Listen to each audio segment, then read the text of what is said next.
You know you need to say no. You've read the books, you've practiced in the mirror, you know what healthy boundaries look like. But the moment someone asks for something, your body betrays you. Your heart races, your palms sweat, and before you know it, you've said yes again. Here's the controversial truth no one talks about. Your nervous system is wired to sabotage your boundaries. Until you understand why, you'll keep abandoning yourself. Hey there, I'm Lynn Carpenter with Blissful Heart Coaching. If you've been following this series on breaking free from people pleasing, today we're diving into the biology of why change feels impossibly hard. When I talk about bridling, I'm drawing from the world of horses. In thoughtful horsemanship, a horse learns to respond to gentle pressure while ideally staying connected to its spirit. But many of us internalize pressure so deeply that we began to bridle ourselves, suppressing our truth to stay safe, accepted, and loved. The unbridling process is about loosening those old reins, healing the survival patterns that once kept us safe, and reconnecting with our whole worthy soul-led selves. So here's what's happening when you try to say no and your body panics. Your nervous system doesn't distinguish between a saber-toothed tiger and your sister asking you to babysit. It only knows danger, must survive. If your safety as a child depended on being helpful and agreeable, then saying no still feels like a threat to your existence.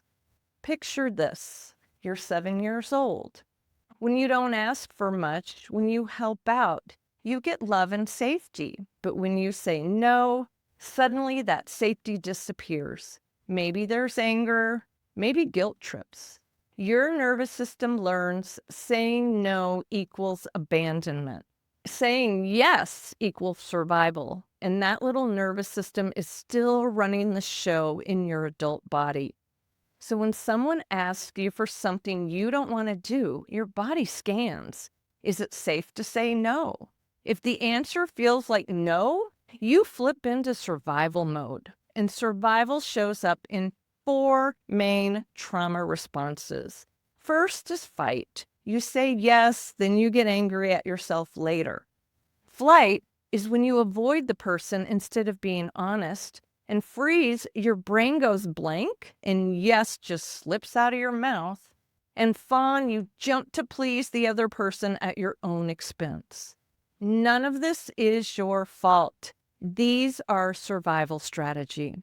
And here's the controversial part the self-help industry doesn't want you to know.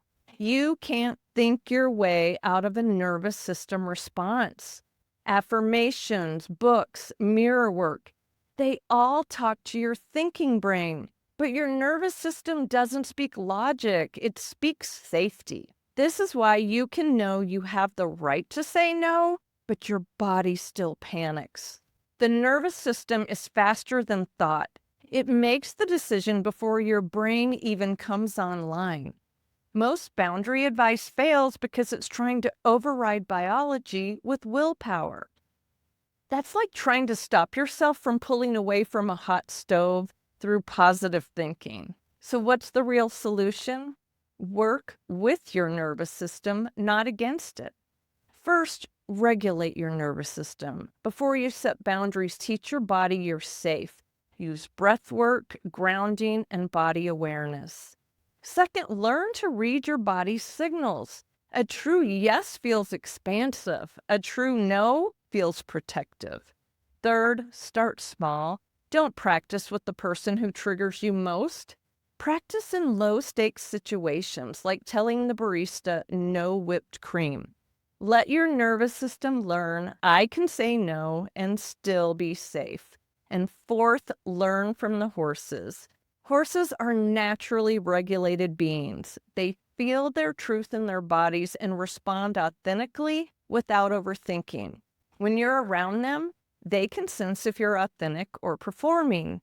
And if you're disconnected from your truth, they simply won't engage. My horses have shown me that a regulated nervous system feels grounded, present, and honest.